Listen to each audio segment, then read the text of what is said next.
अस्सलाम वालेकुम, good morning Pakistan, good morning धनक, सुबह बखैर आप लोगों को। कैसे हैं आप लोग? ठीक है, खुश हैं? कैसी चल रही है आपकी ज़िंदगी? अच्छा व्यूअर्स, ज़िंदगी चलाने का जो तरीका है, ज़िंदगी कैसे चलती है, उस ज़िंदगी को लेकर हम कामयाबी से अपनी ज़िंदगी को कैसे आगे लेके जा सकते हैं, तो ये बहुत इम्पॉर्टेंट बातें होती हैं जिसको हम बार बार ये सोचते हैं कि सुबह सुबह एक नई कहानी होगी, सुबह सुबह एक नई दास्तान होगी। हर रोज़ एक नए होप के साथ हम एक शो शुरू करते हैं और फिर हम सोचते हैं कि एक कहानी मैं बताऊंगी, एक कहानी आपकी होगी, और जो हमारे शो पे आते हैं उनकी भी कहानियाँ होती हैं। तो रोज़ाना एक कहानी से हम ये शो का स्टार्ट करते हैं। ये कहानी जो होती है कहाँ तक लेके जाती है, ये कहानी किस ज़िम्मे में आती है, इस कहानी के मुनफरद या मुस्बत या नेगेटिव असरात क्या होते हैं, ये कहानी जो होती है ये इंसान को एक कामयाबी के रास्ते तक कैसे लेके जाती है। तो ये पूरा एक प्रोसेस होता है, एक पूरा एक सिलसिला होता है। अगर हम उस सिलसिले की बात करें तो इसमें इंसान जो है बचपन से ही जो है हमारे जैसे पेरेंट्स हैं वो बार बार हमारे कानों में डालते हैं, बेटा तुम डॉक्टर बनोगे, बेटा तुम पायलट बनोगे, बेटा तुम शेफ़ बनोगे, या तुम मेकअप आर्टिस्ट बनोगे, या मैं चाहती हूँ कि तुम बेहतरीन किस्म का हॉस्पिटैलिटी इनका बिज़नेस करो। तो इस तरह की जो बातें हम स्टोरीज़ जो बचपन से सुनते हैं तो हमारे कानों में नक्श हो जाती हैं, हमारे दिलो दिमाग में नक्श हो जाती है। हमारे कानों को ना बार बार आवाज़ आती है कि हमारे माँ बाप ने हमें क्या बताया, और हम लोग फिर उसी का रुख लेना शुरू हो जाते हैं ऑटोमेटिकली।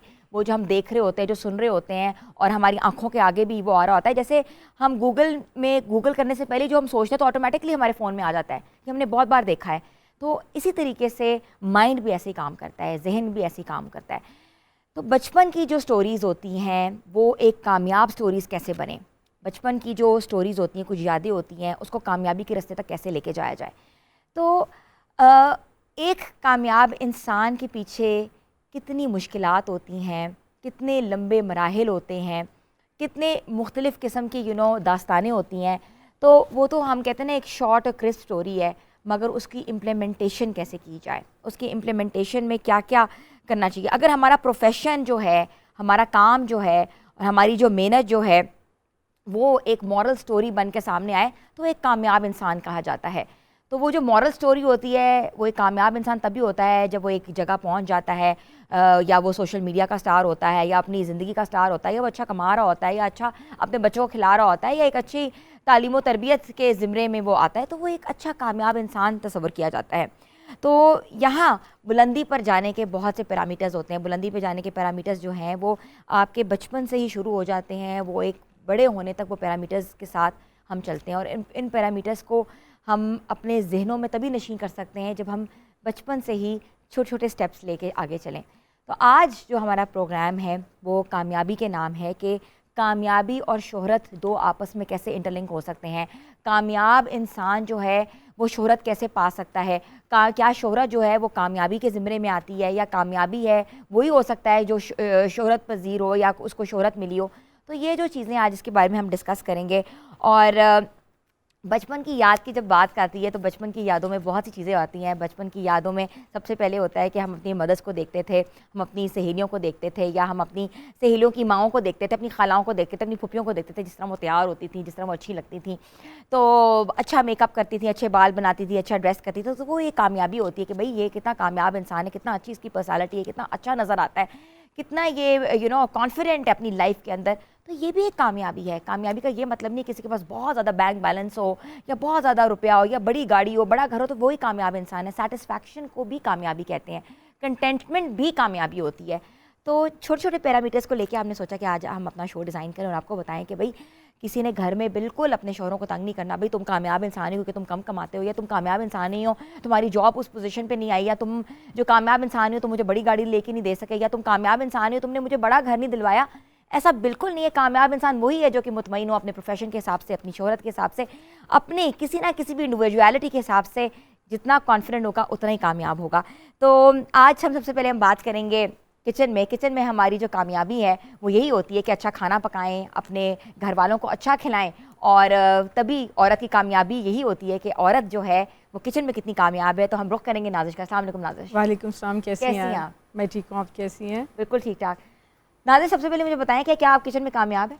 अल्हम्दुलिल्लाह कामयाबी तब मिलती है जब आप दिल से खाना बनाते हो और जो खाने वाला होता है ना वो फ़ौरन एक बाइट लेके कहता मज़े का बना, वो आपकी कामयाबी होती है। ये आपकी हमारी कामयाबी है। एक्चुअली जिस तरह आपने भी बोला कि कामयाबी पैसे से नहीं होती, कामयाब इंसान वो है जो सबको लेके चलता है, उससे अगर सब खुश हैं तो वो कामयाब है। उस इंसान पर डिपेंड करता है कि उसका दिल कितना साफ और वो सब चीज़ों को किस तरह लेके चल रहा है। लोग आपको कहे ना कि भाई तुम तो बड़े कामयाब इंसान हो, तुम्हारी कामयाबी इसी में है कि भाई लोग तुम्हें पहचानते हैं, या तुम्हारी कामयाबी इसी में कि लोग तुम्हारे खाने पे वाह वाह करते हैं। बिल्कुल ऐसे ही है। तो हम भी आपके खाने पे और आपकी ड्रिंक्स पे वाह वाह करेंगे। आज आप क्या हमें बना? अच्छा, आज मैं जो बना रही, जिस तरह मौसम है, ठीक है, आप सुबह उठते हो तो आपका दिल करता है कोई अच्छी सी ठंडी सी कोई लिक्विड चीज़ आपके अंदर जाए और जो हेल्थी भी हो। उस चीज़ को मद्देनज़र रखते हुए मैं 3 स्मूदीज़ बना रही। एक सनसेट स्मूदी है जो फुल डे चल सकती है, ठीक है, वो आप किसी टाइम भी बना के उसको पी सकते हो। उसमें जिस तरह आजकल सीज़न में पीच है और प्लम है, आड़ू और आलू बुखारा उसके साथ बनेगी। इसके अलावा खाली एक पीच से स्मूदी बनेगी, ठीक है, वो आप ब्रेकफास्ट में जब भी आप उठे आप उसको ले सकते हैं, जिसमें दही, दूध और पीच होगा और उसके अंदर लाइट सा सैल्मन पाउडर भी होगा जो आपकी डेली की डाइट को बहुत बेस्ट रखेगा और आपको रिफ़्रेश करेगा। इसके अलावा मैं एक बना रही हूँ मिक्स बेरी स्मूदी। अच्छा। जो हमारे बच्चों बड़ों को बहुत पसंद होती है, उनका दिल करता है कि हम बेरी खट्टी मीठी थोड़ी सी स्वीटनेस सी, तो हम उसके साथ वो बनाएंगे। आप बिल्कुल स्टार्ट करें और हम आपकी तरफ आएंगे और पूछेंगे भी कि ये रेसिपी आपने कैसे बनाई, क्योंकि सीज़न भी कुछ ऐसा ही कि दिल चाहता है कि ठंडी ठंडी सी रिफ़्रेशिंग सी ड्रिंक्स हों। और कहते हैं ना कि आपको ऑटोमेटिकली मूड्स के साथ जो होते हैं, जो स्विंग मूड्स होते हैं, जिनके बहुत से मसाइल होते हैं, तो उनको दिल चाहता है कि आज कुछ ठंडा हो जाए। तो हमारे किचन से तो ठंडी हवाएं आ रही हैं, मगर ठंडी हवाओं का रुख करेंगे हम एक और जगह से जहां हम अपने आप को खूबसूरत और पुरकशिश देखना चाहते हैं, अपने आप को हसीन देखना चाहते हैं। अक्सर अम्मा की आवाज़ आती थी, हाय हाय क्या लगा लिया मुंह पे, पूरा मुंह ही तुमने सुर्ख कर लिया है, पूरे मुंह पे तुमने सुर्खी लगाई हुई है। तो सुर्खी होती थी वो अम्मा का एक जूता होता था और आगे जो सुर्खी के ऊपर पीछे से पड़ी होती थी कि भाई ये लिपस्टिक नहीं लगानी तुमने, भाई ये तुम्हारी उम्र नहीं है इस लिपस्टिक की, और इतनी लाल लिपस्टिक तुम लगा के कहाँ जा रही हो, किसको दिखाना है। तो ये अम्माओं का मसला है, ये नेचर भी है। अभी जो हमारे साथ हमारी मेकअप एक्सपर्ट जिन्होंने हमें ज्वाइन किया है, ज़बरदस्त किस्म की मेकअप आर्टिस्ट हैं। पर्सनालिटी देखें तो आपको पता लगेगा वाकई अपने आप को अच्छा रखती हैं। जो कहते हैं जो अपने आप को सजाता है वो लोगों को भी सजाता है। तो मैं वेलकम करूँगी ईमान फातिमा को। अस्सलाम वालेकुम ईमान, कैसी हैं आप? अल्हम्दुलिल्लाह मैम, आप कैसी हैं? बिल्कुल ठीक ठाक। ईमान, आपने अपना मेकओवर खुद किया हुआ है? जी। हेरू भी खुद किया हुआ है? जी। बल्कि मैं आपको ये भी बताती चलूँ कि ईमान ने आज मेरा भी मेकअप किया है। जो मेरा मेकअप नज़र आ रहा है वो ईमान फातिमा के ही हाथों की एक कारीगरी है। और उनके साथ हमारी आज की मॉडल है अलाइका। हेलो अलाइका, कैसी हैं? ठीक ठाक, सब ठीक ठाक, सब सेट है। अच्छा मुझे बताएं ईमान के इनका आज जो वार्डरोब है वो बिल्कुल वाइट है, ठीक है। वाइट वार्डरोब के ऊपर मेकअप करना बहुत मुश्किल होता है, ठीक है। और क्योंकि white is a colour which does not absorb the light, हमेशा से उस पर जो भी आप करेंगे ना तो बहुत रिफ्लेक्शन आती है। Exactly. तो आप क्या सजेस्ट करती हैं कि जो ख़वातीन वाइट ज़्यादा पहनती हैं या जिनको शौक़ है इस कलर का, उनको कैसा मेकओवर करना चाहिए? उसमें हम ये कर सकते हैं कि न्यूट्रल सी लुक रख सकते हैं विद लाइट शिमर, और लिपस्टिक को हम प्रोमिनेंट कर सकते हैं टू एनहांस फीचर्स। तो आज मैं अलाइका का भी पीची पिंक मेकअप करूँगी विद पीच लिपस्टिक। इसमें रेड लिपस्टिक भी यूज़ कर सकते हैं? एग्जैक्टली कर सकते हैं, ठीक है। अकॉर्डिंग टू द इवेंट वो फिर हम चेंज कर सकते हैं। ठीक है। अच्छा तो आप इसको स्टार्ट करें ईमान, और ब्रेक पे हमने जाना है। ब्रेक के बाद मैं वापस आती हूँ आपके पास और पूछूंगी सबसे पहले आपने क्या अप्लाई किया। ये बहुत ज़रूरी है व्यूअर्स कि जो हम ट्यूटोरियल दिखाते हैं तो आप तक आपको प्रॉपर तरीके से इन्फॉर्म करें कि ट्यूटोरियल जो है वो आप लोगों के लिए, और मेकअप जो है वो अपने आप को खूबसूरत बनाता है और पर्सनालिटी का एक बहुत इंपॉर्टेंट जुज़ है। तो इस जुज़ को आपने कैसे अपने पे अप्लाई करना है छोटी सी ब्रेक के बाद बताते हैं। Stay tune with us and good morning धनक।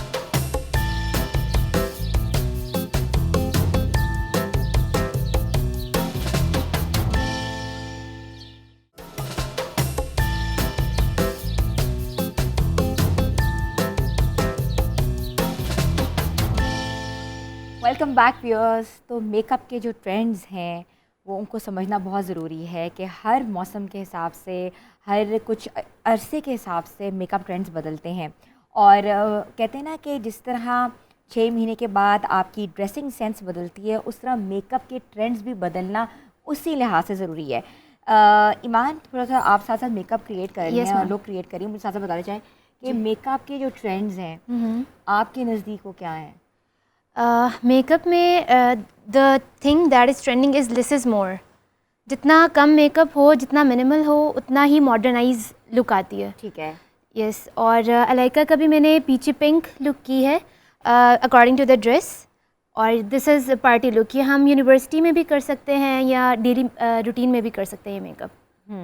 अच्छा, आप एक्सप्लेन भी करें, आपने अलाइका की जो आईज़ हैं उन पे सबसे पहले कौन सा शेड अप्लाई किया है, उसको किस शेड से ब्लेंड किया है? मैंने पीच शेड अप्लाई किया है, कॉर्नर थोड़ा सा डार्क किया है और इनर में मैंने ग्लिटर शेड दिया है टू इन्हांस द आई। ठीक है। अच्छा ईमान, मैं आपसे पूछना चाह रही थी कि मेकअप के ट्रेंड्स कैसे बदलते जा सकते हैं? कैसे बदले जा सकता है? हाँ, मेकअप में यही है कि मिनिमल मेकअप होना चाहिए, लाइक ज़्यादा ड्रामेटिक नहीं होना चाहिए, और अकॉर्डिंग टू द ओकेजन हमें मेकअप को कैरी करना आना चाहिए। ठीक है। अच्छा, जैसे कहते हैं ना कि हर 6 मंथ्स के बाद डिज़ाइन बदलता है, डिज़ाइन एस्थेटिक्स बदलते हैं, क्या मेकअप के में जो भी चेंजेस आती हैं? Makeup of course makeup modernise होता है, हर चीज़ जो है with the time, passage of time modernise होती है, एडवांस होती है। ठीक है। अच्छा, आप बताएं अब कि ज़्यादा आपने आजकल ज़्यादा कॉर्नर वाला मेकअप जो है वो ट्रेंडिंग में नहीं है, जितनी ब्लेंडेड लुक हो उतना अच्छा उतना लगता सटल लगेगा। जी। अलाइका की लुक में आपने सबसे ज़्यादा क्या चीज़ को मद्देनजर रखा है? आपने टोटल फेस देखा, it's a very baby doll face, तो इसमें exactly। आपने सबसे पहले क्या सोचा था कि मैं इसको कौन से कलर की पैलेट और कौन से कलर का पिगमेंट यूज़ करूँगी इस पे? पीछे पिंक लुक है। दिया मैंने, ओवरऑल बेबिश लुक दिया है। बेबीश लुक दिया है। Yeah। और आई के ऊपर आपने क्या यूज़ किया, कौन सा कलर? आई के ऊपर भी मैंने पिंक कलर और brown colour in the corner मैंने यूज़ किया है। पिंक कलर मैंने आई बॉल पे यूज़ किया है और इनर से मैंने उसको हाईलाइट कर दिया है। ठीक है जी। और आपने फिर बीच में हल्का सा नोज़ कॉन्टूर किया है? जी। और अच्छा, ज़्यादा मैंने देखा है इस पर आपने बेस नहीं अप्लाई की? जी, क्योंकि उसकी स्किन को इतनी ज़रूरत नहीं थी, कॉम्बिनेशन स्किन नहीं थी, ज़्यादा प्रॉब्लमाटिक स्किन नहीं थी, सो दैट्स वाई। अच्छा, आपने लेस जो है वो, क्योंकि लेस फाउंडेशन तभी आप यूज़ करेंगे जब जी स्किन प्रॉब्लमेटिक नहीं है ज़्यादा ना, ब्लेमिशेस नहीं होंगे जी। स्किन के ऊपर। सही है। अच्छा, अक्सर लोग ना जैसे ये आपने मोल्स जो हैं, अगर आप जूम इन करें तो इसके मोल्स नज़र आ रहे हैं, अक्सर लोग नहीं छुपाते, इसको प्रोमिनेंट करते हैं, तो क्या आपने यही किया है कि इसके मोल्स जो हैं वो प्रोमिनेंट लगें? और अक्सर लोग कहते हैं हमारी बेस में छुप जाए। नहीं, बिकॉज बेस जो है मैंने मिनिमल बनाई है, ज़्यादा थिक लेयर नहीं है। जब थिक लेयर हम बेस के लगाते हैं तो वो ऑब्वियसली वो छुप जाते हैं, मोल्स छुप जाते हैं, तो मिनिमल बेस है, इस वजह से मोल्स उसके जो हैं वो प्रोमिनेंट अच्छा, भी हो आपने रहे देखा हैं। होगा हमारी बड़ी फेमस सेलिब्रिटी है माहिरा खान। माहिरा खान के हमेशा से मोल्स जो हैं वो बहुत प्रोमिनेंट रहे हैं। मे बी वो नो मेकअप लुक यूज़ करती हैं, मगर उनकी मेकअप लुक में उनके मोल्स हमेशा प्रोमिनेंट होते हैं। वो अपनी चॉइस भी होती है। हम आफ्टर मेकअप भी लाइक विद बेस अगर वो कवर भी हो जाए तो उसको बाद में हम लाइनर से एनहांस कर सकते हैं। जी, ठीक है। आप लिपस्टिक अप्लाई करें ताकि कंप्लीट लुक हम दिखा सकें। जी, कंप्लीट लुक जो है वो आप इस तरह बेबी ग्लैम लुक जो होती है, या जिसको सॉफ्ट ग्लैम कहते हैं, आप इस तरह अपने घर में क्रिएट कर सकते हैं। अच्छा, लोगों को अक्सर प्रॉब्लम्स होती हैं कि पार्लर जाना मुश्किल है, या कम्यूटिंग का इशू है, या ये होता है कि पता नहीं लगता कि कौन से पार्लर जाके मेकअप कराएं। और एक बड़ा इंपॉर्टेंट चीज़ होती है कि भाई शायद हमें सूट ना कर पाए मेकअप आर्टिस्ट का मेकअप, जो हम करते हैं वो बेहतर होता है। ऐसे भी बहुत से वर्जन सामने आते हैं। तो हमने सोचा कि क्यों ना हम रोज़ाना अपने व्यूअर्स को ट्यूटोरियल दिखाएं, ताकि वो घर में डिफरेंट लुक्स क्रिएट कर सकें, जिसमें सॉफ्ट ग्लैम से हैवी ग्लैम से नो मेकअप लुक से आपका bridal look, party look, formal look, ये सारी लुक्स हम रोज़ाना अपने व्यूअर्स के लिए क्रिएट कर रहे हैं। अच्छा, आपने लिपस्टिक का कलर कौन सा है? ये भी काइंड ऑफ पीच है। पीच है, कैंडी पिंक सा कलर है। इसमें थोड़ा रेड का टच भी आ रहा है और पीच। हाँ, कैंडी पिंक है ये। यस, सही है। अच्छा, अक्सर आपने देखा होगा ईमान के जैसे पिंक कलर आ रहा है तो पिंक शेड लोग अप्लाई करते हैं, या कलर जो कपड़ों के कलर हैं उसके हिसाब से शेड अप्लाई करते हैं। नहीं, ये बिल्कुल ज़रूरी नहीं है कि जो जितने शेड्स जो हैं ड्रेस में हैं उतने शेड्स आपके आई पे भी होने चाहिए। This is not necessary. हम अपने चॉइस के अकॉर्डिंग भी कर सकते हैं, ओकेजन के अकॉर्डिंग, ड्रेस के अकॉर्डिंग, कंट्रास्ट में मेकअप कर सकते हैं। अच्छा, आप लोगों को ये भी बता दें कि एक मेकअप पैलेट के लिए, लाइक मेकअप पाउच के लिए कौन कौन सी चीज़ें जो हैं वो ज़रूरी होती हैं? मेकअप पाउच के लिए सबसे पहले तो कंसीलर हमारे लिए ज़रूरी है, जो हम अपने स्किन से 2 to 3 टोन्स लाइटर लेते हैं और प्रॉब्लमेटिक एरियाज़ पे यूज़ करते हैं। और उसके अलावा फाउंडेशन, जो कि हम अपने हैंड पे उसका टेस्ट कर सकते हैं कलर का, जो हमारे हैंड के साथ कॉम्प्लीमेंट करता है। ठीक है। वो हमारे फेस के साथ कॉम्प्लीमेंट करता है, बिकॉज़ हाथों और फेस की स्किन का थोड़ा सा डिफरेंस होता है। सही है। और बाकी मेकअप पैलेट में थोड़े शिमर्स होने चाहिए, थोड़े मैट शेड्स होने चाहिए। आई थिंक ये कंप्लीट लुक हो गई है, बस थोड़ा सा मेकअप को आप बस थोड़ा सा डिफाइन करना आप है। वो डिफाइन कर दें जी। और लिपस्टिक को इसके एजेस, इसके कॉर्नर्स देख लें। जी। अच्छा, आजकल जो है वो टिंट्स बहुत ज़्यादा इस्तेमाल हो रहे हैं। अक्सर लोग जो है वो प्रॉपर लिपस्टिक्स नहीं यूज़ करते, वो टिंट लगा लेते हैं। एग्जैक्टली। तो do you recommend? Yes ma'am, university going students जो हैं वो तो टिंट यूज़ करती हैं मोस्टली। तो tint is a good and organic thing जो कि हम लिपस्टिक के रिप्लेसमेंट में यूज़ कर सकते हैं। It's almost done. It's almost done. Alaika, आप खड़ी हो जाएं ताकि कंप्लीट लुक जो है वो हम दिखा सकें। अच्छा, हेयरू भी आपने बहुत इनका ना वैसे कि बड़ा मैसी सा किया हुआ है, वेरी नाइस। अच्छा, आप बीच में जाएं, ठीक है। और ईमान, आप उस तरफ आ जाएं।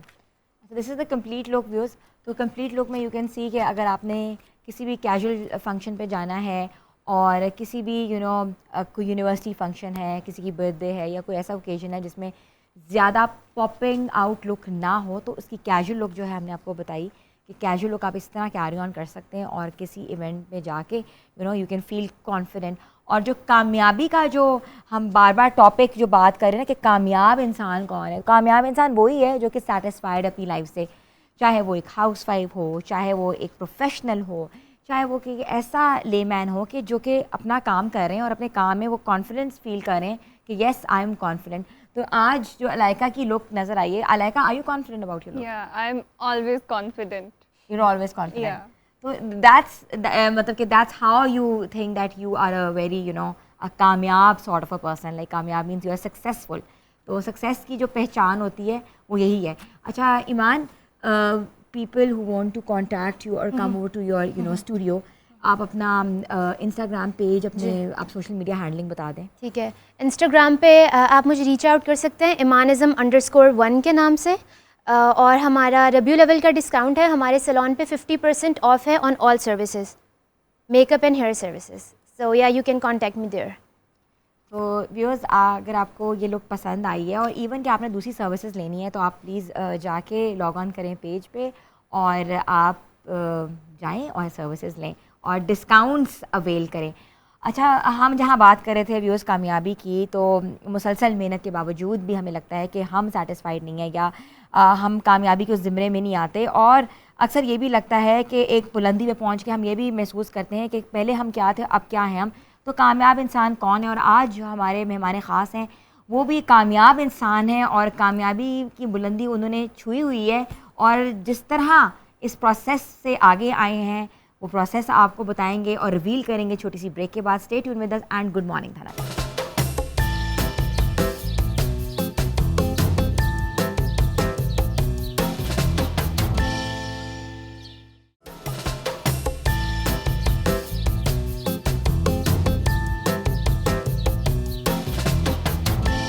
Welcome back viewers.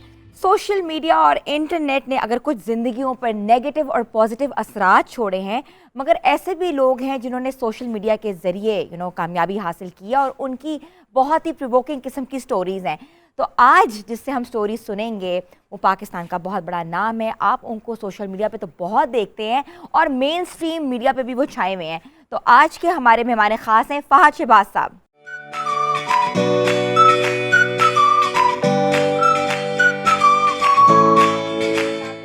कैसे हैं आप? बहुत शुक्रिया, बड़ी सुबह सुबह आपने जगा लिया आज। बिल्कुल ऐसे ही, और thank you for coming. Bye the वे, कैसे हैं आप? ठीक है, मैं ऑल गुड। अच्छा फ़हद साहब, मुझे ये बताएं कि कभी आपको रोड शो पे हम देखते हैं, कभी आपको इतना संजीदा गुफ्तगू करते हुए हम देखते हैं, कभी आप डायरेक्ट कहते हैं ना किसी हुक्मरान के ऊपर ऐसा क्वेश्चन मार देते हैं, तो कभी डर नहीं लगा आपको? इतना मुश्किल सवाल इतनी सादगी से आप पूछ रही हैं, आपकी सादगी पे मैं कुर्बान जाऊं। आप चूँकि बेसिकली इतनी खुद फेमस हैं, इतनी बड़ी आर्टिस्ट हैं माशाल्लाह से, तो ये असल में आपने बात पूछना तो होती है ना, तो आप पूछते हैं फिर बात करते हैं, पूछते हैं। ऐसा है तो बात करके देखते हैं। मुंह से फूल झड़ते हैं, झूठे थे, बिल्कुल। ऐसा है तो हाँ, बात करके देखते हैं। तो ये बड़े आपने ना सुबह सुबह ट्रैफिक सेट किया हुआ है मुझे फंसाने के लिए। नहीं नहीं, बिल्कुल भी नहीं, बिल्कुल भी नहीं। कहते हैं कि अंदाज़े बयां और अंदाज़े गुफ्तगू जो होती है ना, वो इंसान को एक इंसान से मुनफरिद बनाती है, और हर इंसान अपने अंदाज से ही पहचाना जाता है। आपका अंदाज़ बयां और अंदाज़े गुफ्तगू क्या आपकी फेम की वजह थी? मुझे ये जो बातें आप कर रही हैं ना, तो मुझे लग रहा है किसी पता नहीं किस बंदे की गुफ्तगू आपकी हो रही है। और हाँ। मुझे यकीन ही नहीं आ रहा कि आप मेरी बात, मुझे लग रहा है किसी अजनबी की बातें हो रही हैं। अच्छा नहीं, बात बेसिकली जो प्रोफेशनलिज्म है उसका फेम से कोई ताल्लुक नहीं है ना, ठीक है, किसी भी लेवल पे, और उसकी थ्रस्ट भी नहीं है प्रोफेशनलिज्म के अंदर। बिल्कुल। वो बाई प्रोडक्ट में आपकी किसी काम की पजीराई किसी को मिल जाए, कोई बंदा धुन तख्लीक करता है तो उस धुन को आप करोड़ों फैन फॉलोइंग उस धुन को मिल जाए, तो ये तो चलें। आज अब हमारी हॉट सीट पे आए। हॉट सीट पे थोड़े से हॉट क्वेश्चंस हम भी तो करें ना, आप भी तो करते हैं, सबसे करते हैं। मुझे लगता है होस्टिंग आज मुझे वैसे ही आपसे थोड़ी देर के लिए ले लेनी चाहिए थी। नहीं नहीं, आप होस्ट हैं और you know, thank you so much. Reporting से होस्टिंग से यू नो, छाए में आप हर जगह पे। अच्छा चलें, यहाँ से बात शुरू करते हैं। बचपन, थोड़ी बचपन की यादें, बचपन कहाँ से शुरू हुआ और कहाँ तक का सफ़र कहाँ ले आया आपको? बड़ा खूबसूरत सा एक गांव है जी, उस गांव का नाम हमराजपुरा है। वहाँ मेरी पैदाइश हुई और वहाँ से फिर सांगला हिल कस्बा है उसका छोटा सा, कोई 5 किलोमीटर होगा, और वहाँ से फिर हम टांगे पे स्कूल जाया करते थे सांगला हिल पढ़ने। अच्छा। और मेरे घर से जो सड़क तक का फासला था वो भी अच्छा खासा था। और मैं जब सारी चीज़ें रिकॉल करता हूँ तो एक चीज़ मुझे नहीं याद आती, हालांकि मुझे अच्छे से याद है कि नर्सरी में या प्ले ग्रुप से थोड़ा बाद की बातें हैं, तो मैं अपने दोस्तों से क्या बात किया करता था, मुझे अच्छे से कुछ चीज़ें याद हैं। एक चीज़ जो मुझे याद नहीं आ रही, तांगे की जो छत होती है वो तो लीक करती है जब बारिश पड़ती है, तो मुझे ये याद नहीं आता आज तक कि क्या उस बारिश में कभी हम भीगे थे, नहीं भीगे थे, क्योंकि सर्दियों में भी तो बारिश हो जाती है, गर्मियों में भी हो जाती है, और वो तो अच्छे मौसम थे, ग्रीनरी भी पाकिस्तान में अभी अच्छी थी, हालात भी। मेरे पूरे गांव में चंद मोटरसाइकिल्स थी, चंद बाइक्स थी, और शायद कोई इक्का दुक्का किसी के पास कार हो, मे बी, वो भी मुझे नहीं याद पड़ता कि कोई छतरी किसी के पास खड़ी हो। ठीक है ना।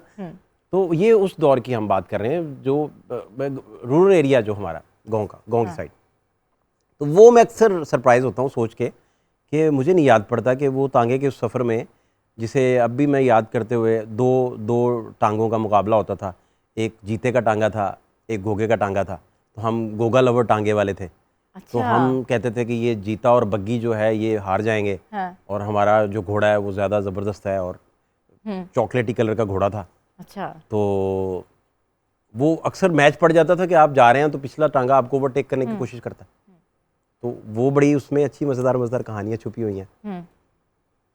और मेरा ख्याल है ओवरऑल ये को बड़ा ज़बरदस्त एरा है, जिसमें मैं जब जाता हूँ तो मेरा सारा फिर सेटअप लाइफ का ना उस तरीके से फिर सोचना शुरू कर देता है, और वो बचपन की चीज़ें सारी याद आना शुरू हो जाती हैं। बचपन की कोई स्टोरी, कोई आइडियलिज्म, मतलब कि हमेशा कोई ना कोई आपका आइडियलिज्म होता है, आप सोचते हो, या आपके पेरेंट्स जो हैं कोई ना कोई स्टोरी आपके कान में हमेशा फूंक रहे होते हैं कि बेटा तुमने ये बनना है या ये करना है, ऐसा कोई वाक़या, ऐसी कोई चीज़ याद है?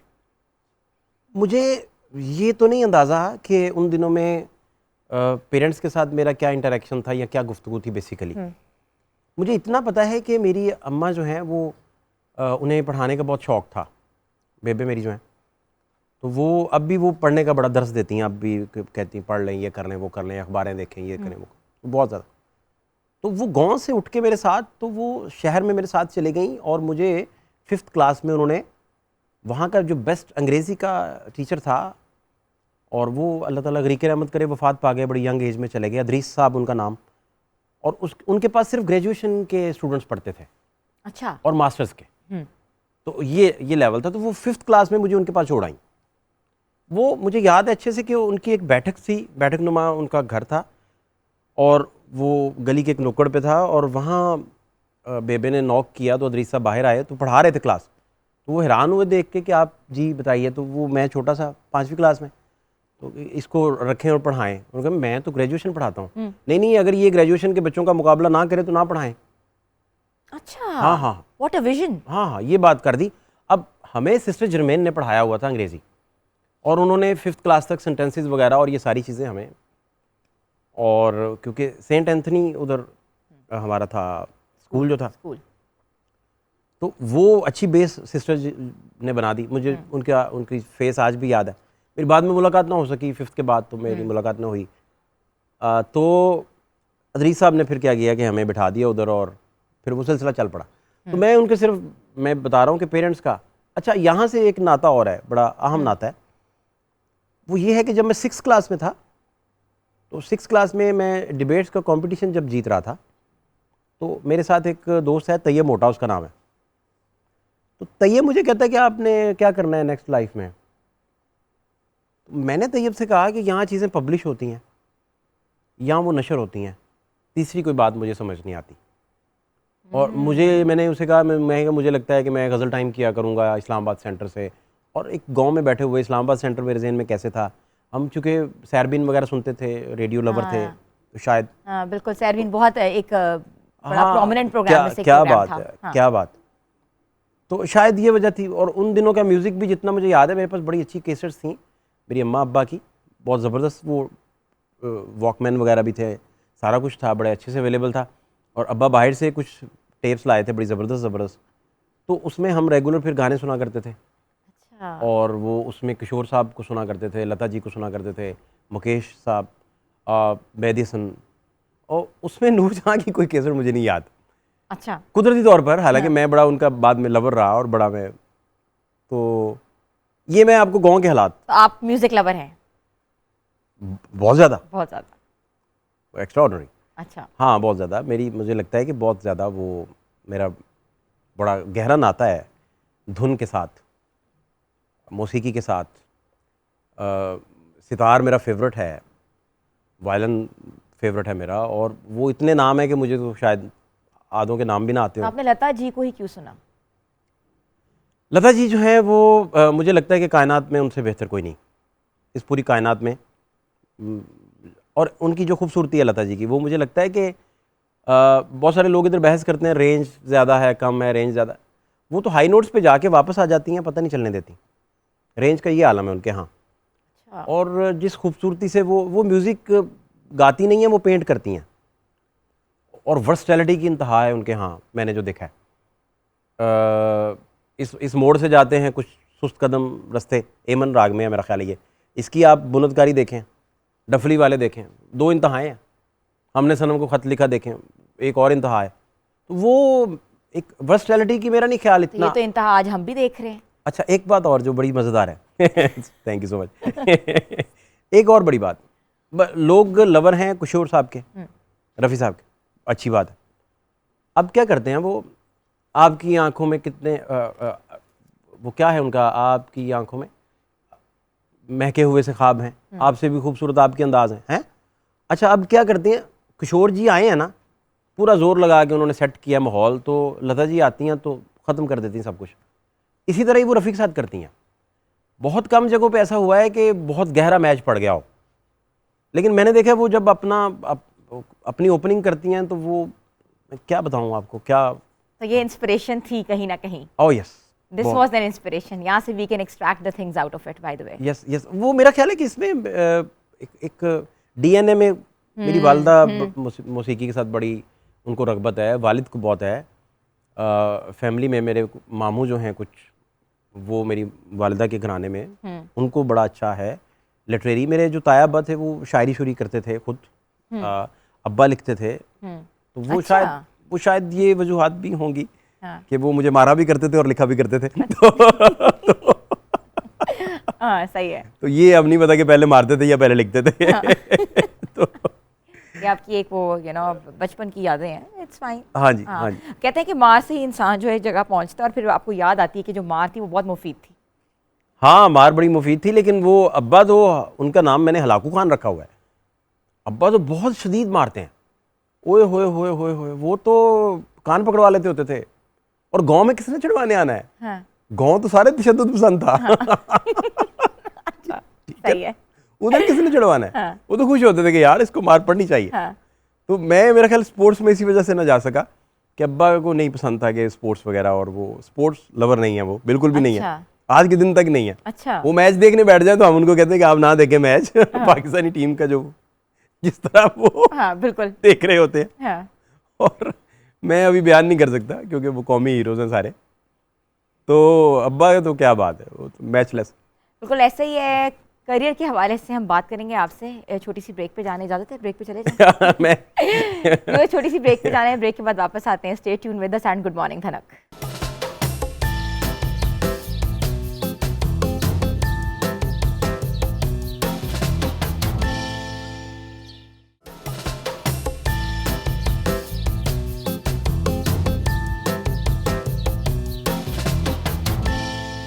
आपको एक बार फिर से हम खुशामदीद कहते हैं। जर्नलिज्म का बहुत उभरता हुआ नाम और पाकिस्तान के मायनाज जर्नलिस्ट आज फहद शहबाज हमारे साथ हैं। फहद शहबाज साहब हमें ये बताएं कि एक तो होता है काम, ठीक है ना, काम की पहचान कराता है आपका सोशल मीडिया, और उसके बाद आप होते हैं वायरल, ठीक है, और उसकी जो जर्नी है, कितने साल के बाद आप सोशल मीडिया के व्यूज़ एंड रिव्यूज़ में आए, इसके बारे में थोड़ा सा कुछ बताएं। अच्छा, इसमें मैं ऑनेस्टली एक तो अहम बड़ी बात है जो डिस्क्लेमर टाइप है, जो ज़रूरी है बताना, वो बड़ी सिंपल है कि जब कज़ाफ़ी स्टेडियम में श्रीलंका के साथ फाइनल कप चल रहा था और बेनज़ीर साहिबा भी उस कप में मौजूद थी, 96 था गालिबन। 96। अच्छा, तो कज़ाफ़ी में सारे लोग मैच देख रहे थे, तो मैं अपने गांव बैठा हुआ था। अच्छा। मेरे अब्बा मैं हम सारे गांव बैठ के मैच देख रहे थे। ठीक है। तो आंधी आ गई। अब आंधी गांव में पहले आई, लाहौर तक लेट पहुंची। तो जब वो कप की तकरीब हो रही थी, सेरेमनी हो रही थी, तो राना टूंगा ऊपर देख रहा था कि हल्की बारिश उन्हें फील हुई। इससे पहले भी थोड़ा शायद मौसम ख़राब हुआ हो, लेकिन हमारे यहाँ गांव में इतनी आंधी थी कि जो एंटीना हमारे यहाँ उधर गांव में आप सीढ़ियाँ चढ़ते हैं, सीढ़ियाँ चढ़ के तो वो उन्होंने वो एंटीना फिक्स करने के लिए बनाए होता था, एक स्पोर्ट सी, वो ईंटें और गारा लेके, वो हर घर में इसी तरह बनी होती थी। ठीक है। वो टूट गई सारी, एंटीना गिर गया। अच्छा। तो अब्बा को हमने कहा कि फाइनल मैच है, क्या करें। तो वो फिर अब्बा उसी आंधी में ऊपर गए और ऊपर जाके उन्होंने एंटीना फिक्स किया, और मुझे नीचे से पूछते थे सिग्नल आ रहे हैं, मैं नीचे से कहता था आ रहे हैं नहीं आ रहे, अभी धुंधला है, अभी तारे तारे हैं। तो अभी देखें ना, आज का मैच मुझे एंटीना पे देखने की ज़रूरत तो नहीं है। पहले अखबार पूरी कायनात में फैल जाता था। ऐसा नहीं होता था कि खबर आई है और अब्बास सदर साहब की लीड जब आई उधर तुम इधर हम, तो ऐसा नहीं था कि वो कायनात में कोई बंदा रह गया था जिसे पता हो ना पता हो कि अदर अब्बास की। बिल्कुल ऐसा ही है ना, अब्बास सदर साहब की ये लाइन आई। वहाँ क्या होता था, जो आपके बार्बर शॉप्स हैं वहाँ से अखबार जो है वो पूरी कायनात में फैल जाता था। ऐसा ही। बिल्कुल। अच्छा, अब ये जो यूथ है हमारी और हमारे सारे यंगस्टर्स हैं, ये बड़े लकी हैं। हम तो जिस चैनल में काम करते थे वो तो केबल पे ही नहीं आता होता था कई दफ़ा। अब छोटे छोटे चैनलों में जब जाते हैं तो वो तो केबल पे नहीं आते थे। आप तो लड़की को प्रपोज करते थे, वो कहते थे आप क्या करते हैं, तो आप बताते थे टीवी पे काम करते हैं, तो वो कहते थे झूठ बोल रहे हो, हमारे घर तो ऐसा टीवी कोई नहीं आता। ठीक हो गया ना। तो आज ऐसा नहीं है। आज आप किसी पे मेहनत करें, उसे अच्छा ट्रेंड करें, तो वो अपना काम जब करता है तो वो सब तक पहुंच जाता है। हाई प्रोफाइल लोगों तक, पाकिस्तान की जो पूरी हायरार्की को चला रहे हैं, उन सब लोगों तक वो काम पहुंच जाता है। तो एक तो मुझे ये बिल्कुल नहीं पता कि ये काम वायरल होने के लिए भी किया जाता है, मुझे नहीं अंदाज़ा इसका। सबसे पहले कहाँ से शुरू हुई, कौन से चैनल से आपने अपना डेब्यू किया? डेब्यू मेरा था चैनल 5 से। ठीक है। चैनल 5 में मुझे खबरें पढ़ने के लिए रखा गया था। अच्छा। और नाइट ड्यूटी थी। ठीक है। और 6 महीने कोई छुट्टी नहीं थी। ठीक है। और वो 6 महीने मैं नाइट ड्यूटी करता रहा और मैं रात खबरें पढ़ता था। और कैमरामैन एक दिन जूम करने जब आया तो पीछे वो शीशे लगे हुए थे, बड़ा अच्छा सेट चैनल 5 ने उन दिनों लगाया था। तो वो हमारे मुंह के ऊपर से ठा जाके शीशे में लगा, मतलब जूम करता, उसका जूम पीछे शीशे से टकरा रहा है। तो इस तरह के मामला। एक प्रोमो हम शूट करने लगे, तो प्रोमो शूट करने के लिए एक एंकर हैं, वो अभी भी काम कर रही हैं, न्यूज़ एंकर ही हैं। तो उनकी एक प्रोड्यूसर से नहीं बनती थी। प्रोड्यूसर साहब का नाम था संधू। पूरा नाम नहीं हम लेंगे। ओके, मुझे आज समझ आ गई, ठीक अच्छा, है। संधू साहब जो थे वो, अब हम सारे एंकर्स बैठे हैं कि जी प्रोमो शूट होना है तो जल्दी कर लें, जल्दी कर लें। उन्होंने कहा यार 6 वाला बुलेटिन ना करवा लें। हमने कहा करवा लें, बल्कि 5 वाला करवाना था, वो 10 मिनट का था। अच्छा। उन्होंने कहा करवा लें। 5 वाली हेडलाइन इन हुई है तो संधू साहब ने जो बम्पर मारा, वो बम्पर उन्होंने मार दिया, हेडलाइन का मारना था तो मौसम का मार दिया।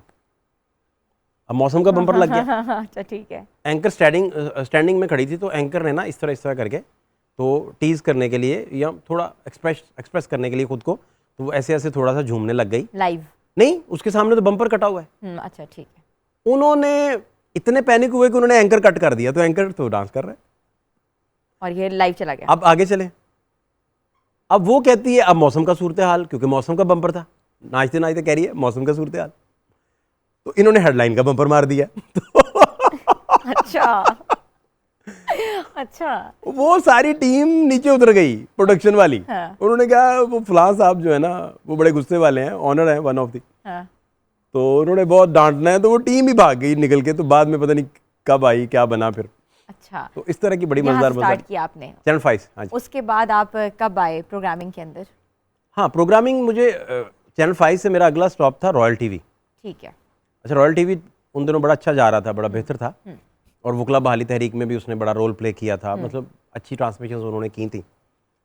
तो वहाँ हमें मौका मिला, हनीफ कमर हमारे एक सच टीवी के डायरेक्टर न्यूज़ हैं आजकल इन दिनों, तो उन्होंने मुझे तजर्बा करवाया था, एक प्रोग्राम दिया था प्रेस कॉर्नर के नाम से।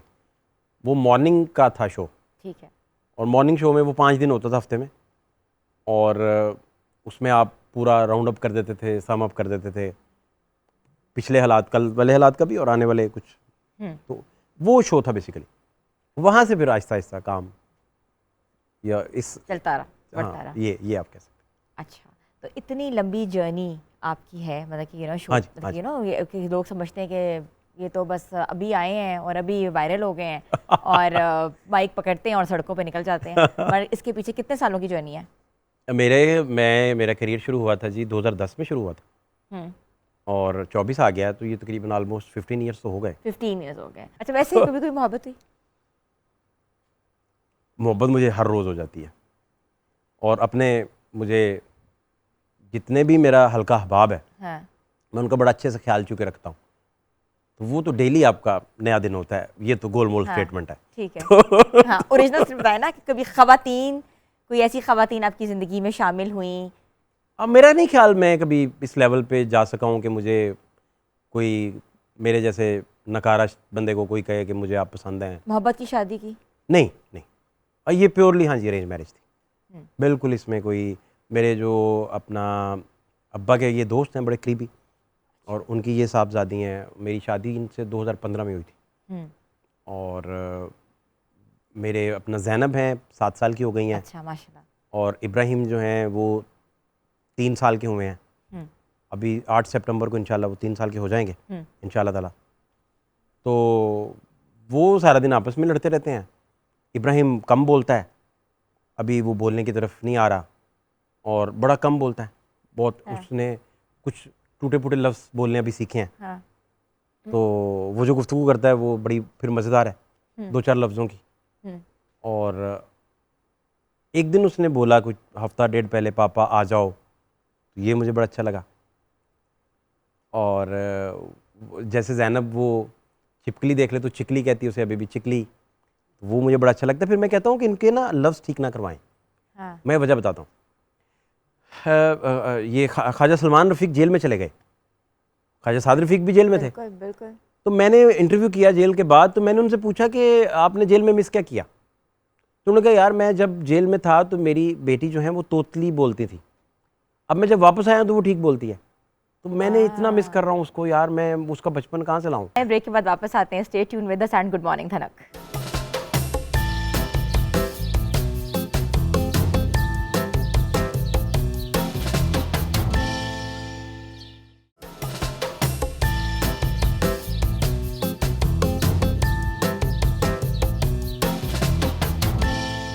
Welcome back viewers. Fahad Shahbaz sahab को हमने आज आड़े हाथों लिया हुआ है। वो लोगों को आड़े हाथों लेते हैं, सियासतदानों को आड़े हाथों लेते हैं, लेकिन आज हमने सोचा कि आज हमने उनको काबू करना है। पहले मुझे ये बताएं कि सियासतदानों से इतने आप प्यार से पहले सवाल पूछते हैं, उनको पहले प्यार प्यार से लेकर आते हैं ट्रैक पे और फिर ट्रैक से नीचे गिरा देते हैं। मेरे जो फेवरेट तरीन इस मुल्क की ब्रीड है वो सियासतदान है। हाँ। और इन सियासतदानों में मेरे बहुत सारे फेवरेट्स हैं। हाँ। मुझे बहुत सारे सियासतदान बहुत ज़बरदस्त, मसलन मौलाना फजल रहमान मुझे बहुत ज़बरदस्त सियासतदान लगते हैं। छोरी शुजात बहुत बड़ा नाम है। इसके अलावा आप ये देखें कि मलिक अहमद ख़ान बहुत बड़ा नाम, रज़ा रब्बानी उधर से, चौधरी एतजाज़ हसन, और ये these are all superstars basically, बहुत बड़े बड़े, फवाद चौधरी साहब इवन, और नेम एनीबडी। तो मुझे देखें वो सबसे ज़्यादा सियासतदान मुझे पसंद इस वजह से भी हैं कि आप उन्हें जो मर्ज़ी कहते रहते हैं, ठीक है ना, और उनके बेचारों के पास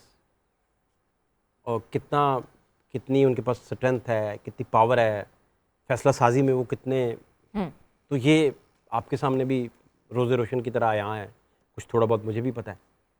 तो मुझे तो वो बहुत फेवरेट, इस वजह से मैं ज़्यादा पसंद करता हूँ कि देखें वो आप सॉफ्ट टारगेट हैं हर एक का, उन्हें आप कभी करप्शन के लेबल लगाते हैं, सबके बात मैं सारे सियासतदानों, सारी पार्टीज़ के जितने सियासतदान हैं मैं सबकी बात कर रहा हूँ। मैं इमरान खान साहब से लेकर नवाज शरीफ साहब तक, और नवाज शरीफ साहब से लेकर अल्ताफ़ हुसैन तक, अल्ताफ़ हुसैन से लेकर अपना असफंदियार वली तक, और अख्तर मेंगल साहब तक, अक्रॉस द बोर्ड पूरे पाकिस्तान में। तो वो जरदारी साहब की बात, जरदारी साहब भी साथ ही, क्योंकि रज़ा रब्बानी तो उन्हीं के थे ना, चौधरी एतजाज़ हसन भी ले लिए। तो शुक्र है, मैंने 2 नाम ले लिए थे, इसने खा जाना था मुझे इतनी तेज़ है ये। अच्छा खैर, तो फिर ये सारे लोग जो हैं इसी वजह से मुझे बहुत पसंद है। कोई एक आधा नाम ले लें जो दिल के करीब हैं, फेवरेट हैं, एक आधा। अच्छा, फेवरेट कोई नहीं है इनमें। हाँ। दिली तौर पर लगाओ सबके साथ है। हाँ। टूवर्ड्स प्रोफेशनलिज्म, फेवरेट में मुझे असल में, मैं अक्सर कहता हूँ कि मैं बैठा हूँ टेल पे जहाँ आवाम बैठी है, और उस टेल पे बैठे हुए लोगों तक कोई पहुँच नहीं पा रहा। प्राइस, फीस हाइक हर स्कूल का इशू बन चुका हुआ है, माँ बाप कासे रहे फीसेस देने से। अच्छा चलें, इसको इस तरह कर लें कि आम आदमी पार्टी ने रेवोल्यूशन ही इस बुनियाद पे लेके आई है आपके हमसाए में, कि उन्होंने आपके जो स्कूल हैं उनको डिग्निटी वापस बख्शी है। आपके मैं आपको बताता हूँ, मैं घर में बैठा, रात 9 बजे का टाइम, मुशर्रफ दौर चल रहा, दरवाजे पे नॉक होता है, तो अब्बा कहते हैं कि यार वो देखना बाहर कौन है, तो अब्बा खुद बाहर चले गए देखने के लिए। तो बाहर लालटाइन पकड़ी हुई और बारिश शख्सियत, और बड़ा खूबसूरत सा कुर्ता पहना हुआ, तो वो कह रहे हैं फ़हद को भिजवा दें ज़रा, मैं उनका टीचर हूँ। तो अब्बा ने कहा कि तुम्हें कोई मिलने आया, तो मैं नीचे गया तो मेरे टीचर सामने खड़े, और टीचर क्या, वो उधर के बहुत बड़े, उनका मतलब 4 मुरब्बा ज़मीन उनकी मलकियत, एक अमीर आदमी, और वो सारा दिन बच्चों की खिदमत करने के लिए ख़ुद को मामूर रखते हैं, और ट्यूशन फ़ीस नहीं लेते। और हम जब जाते हैं तो शहद की वो बॉटल्स उनके यहाँ पड़ी हैं, तो आप खाएं शहद, कोई नाश्ता आ रहा है, कोई खाना आ रहा है, बच्चों के लिए सर्व कर रहे हैं। और मुझे कहते हैं बाबूजी कह के बुलाते थे, बाबूजी वो आप पूछ रहे थे कि इकबाल मुसव्वर पाकिस्तान कैसे है, तो मैं दुनिया के झंझेलों में फंसा हुआ था, तो मैं आपके सवाल का जवाब नहीं दे सका। तो मुझे ये बर्दाश्त नहीं हुआ कि एक बच्चा मुझसे इकबालियात पे पूछ रहा है, तो ये सवाल का जवाब लिए बगैर रात सो जाएगा। तो मुझे तो आपके घर का एड्रेस भी नहीं पता था, नाम भी नहीं पता था। फिर मैंने हमाद से रब्ता किया, और हमाद आपका क्लास फेलो है, उसने गाइड किया, तो वो घर तक पहुँचाया, शायद हमाद का नाम लिया या किसी और का। तो अब मुझे ये बताएं कि ये तो है, ये तो समझ आती है आपको कि इस तरह का निज़ाम कैरी करके आप अगली नस्ल को मुंतकिल करेंगे।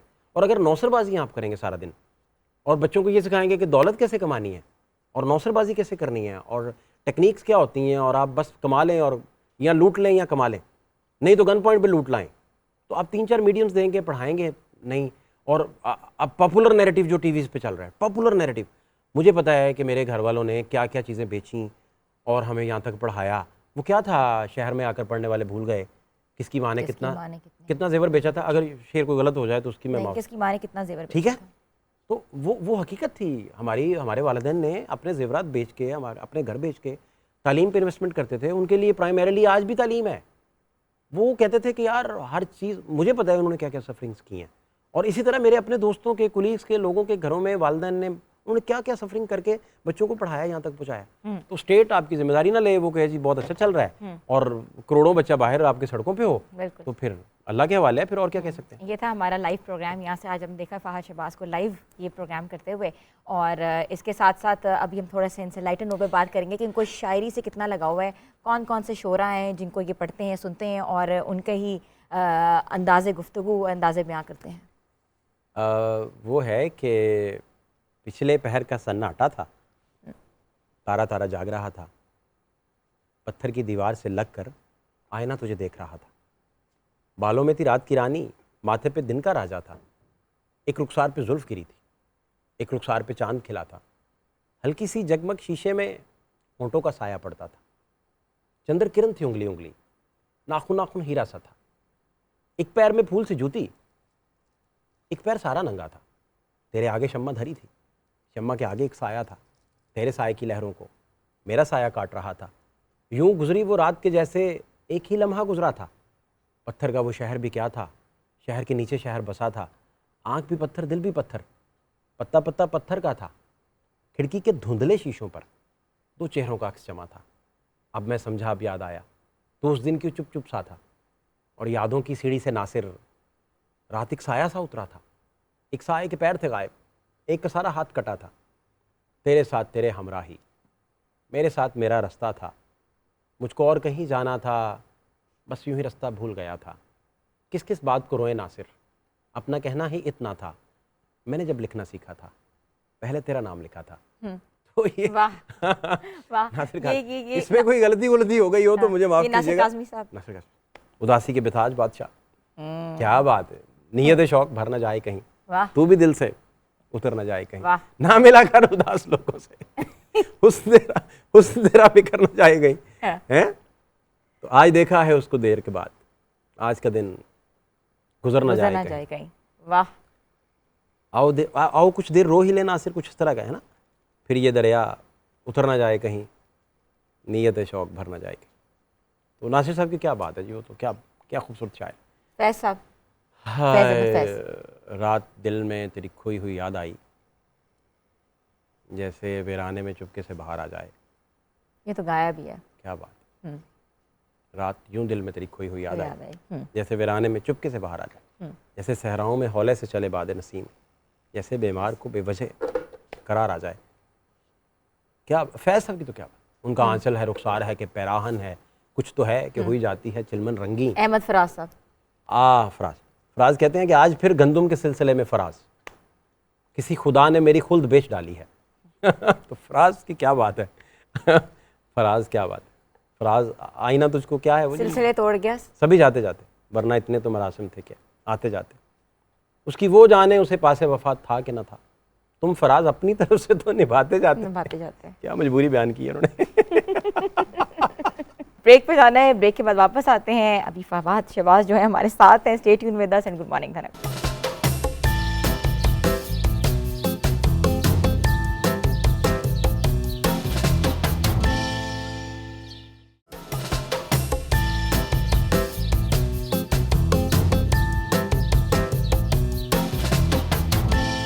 Welcome back viewers.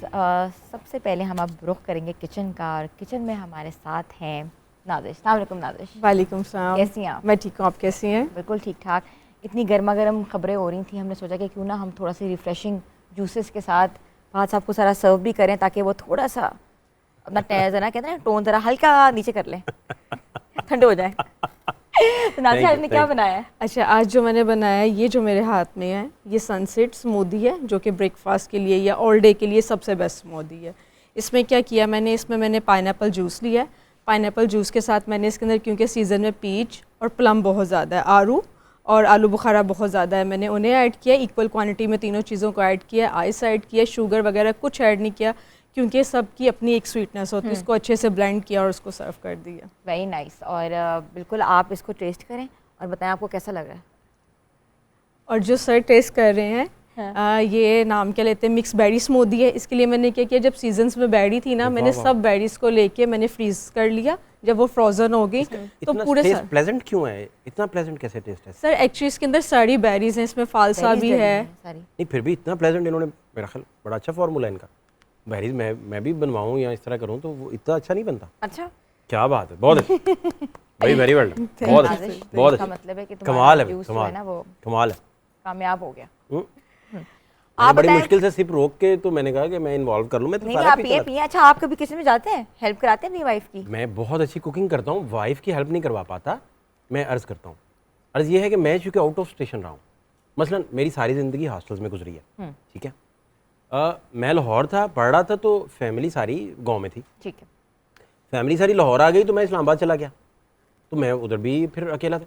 तो इस्लामाबाद में स्टार्ट में जाके जायके पसंद नहीं आए जब, तो मैंने कुकिंग खुद से शुरू कर दी। तो अब मैं को अच्छी खासी कुकिंग कर लेता हूँ, कीमा बड़ा अच्छा बना लेता हूँ, कढ़ाइयाँ कोई 5, 6, 7 तरह की बना लेता हूँ। मुझे कुकिंग करके बड़ा पीस मिलता है, इनर पीस मिलता है। अभी भी मैं किसी संडे को अगर मैं अवेलेबल हूँ घर, तो मैं कोशिश करता हूँ कि अम्मा अब्बा के लिए खुद से कुछ बनाऊँ। अच्छा, फिर मुझे बच्चों को, अपने ज़ैनब को और इब्राहिम को ब्रेकफास्ट बना के देने का बड़ा शौक़ है, तो मैं कभी कभी वो भी फिर करता हूँ। और फिर मैं वो को ना कुछ डिशेज़ मैं देख लेता हूँ, कोई यूट्यूब से, कोई इधर उधर से, तो उसको फिर मैं कैरी करता हूँ ब्रेकफास्ट के लिए, तो वो बड़ा अच्छा बन जाता है। अच्छा, हाँ, तो आपको मुझे शौक है। लेकिन डिपेंड करता है कि मेरे पास टाइम थोड़ा अवेलेबल हो। मुझ नहीं होगा। फरमाइश करके आप मुझे किचन में नहीं भेज सकते कि यार वो कर दें, नहीं।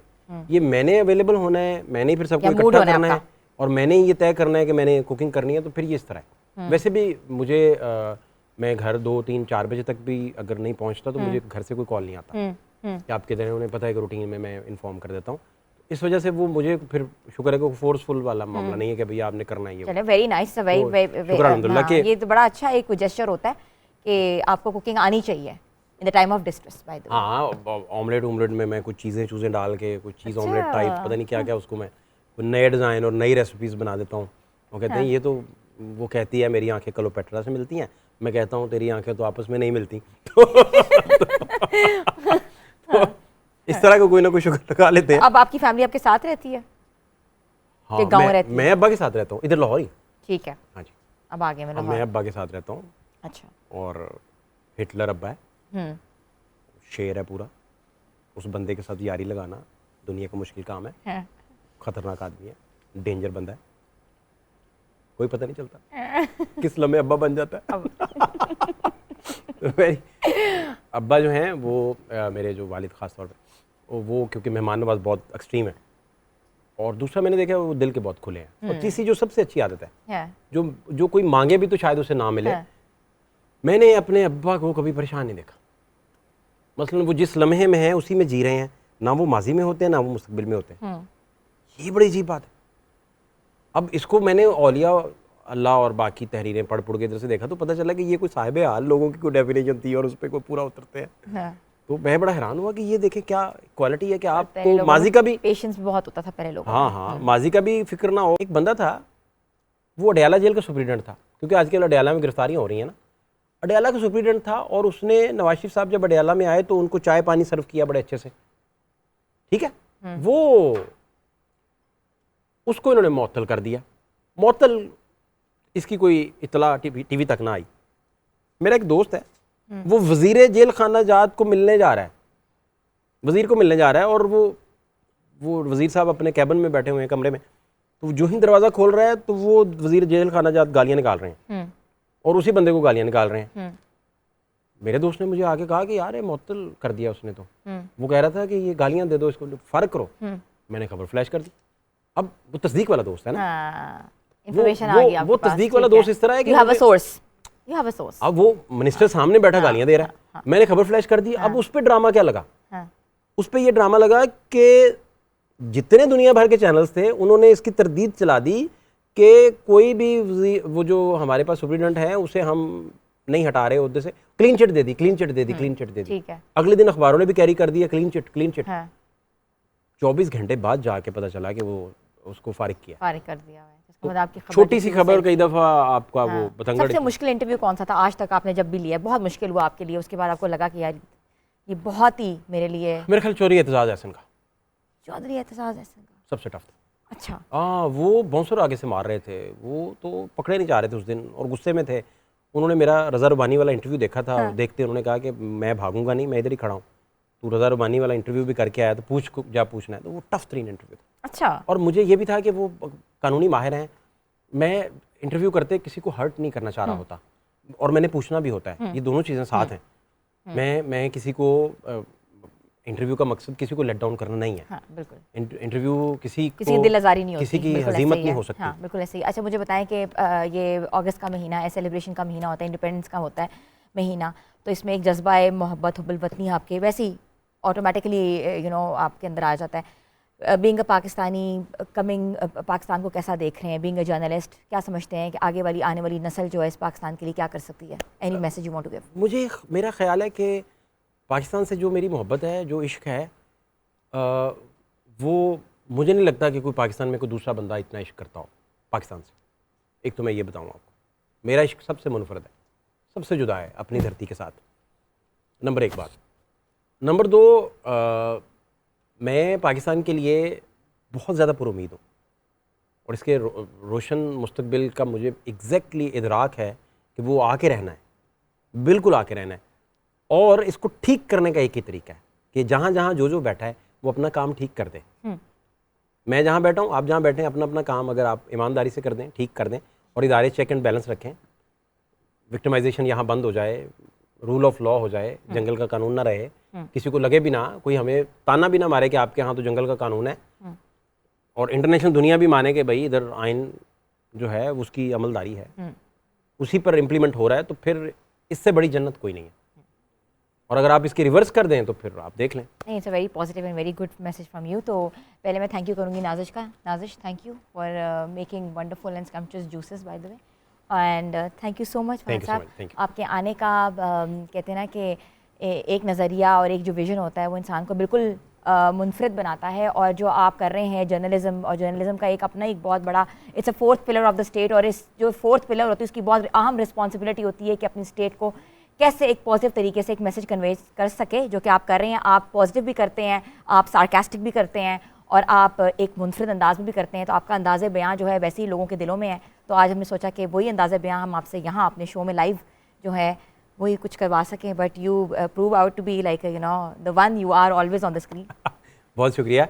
मैं तो ज़ाती तौर पर आपके पूरे घर में सलमान भाई का भी फ़ैन हूँ, आपका भी फ़ैन हूँ, और जिस अच्छे से आप कैरी करते हैं चीज़ों को और जिस अच्छे से लेके चलते हैं, मैं कोशिश करूँगा कि आपको भी किसी दिन मदऊ कर सकूँ। मेरे शो जो हैं वो मॉर्निंग शोज़ तो नहीं हैं, लेकिन उसमें हम बहुत सारी चीज़ें आपसे पूछें, सलमान भाई से पूछें। सलमान भाई से मैंने सीखा बहुत कुछ है।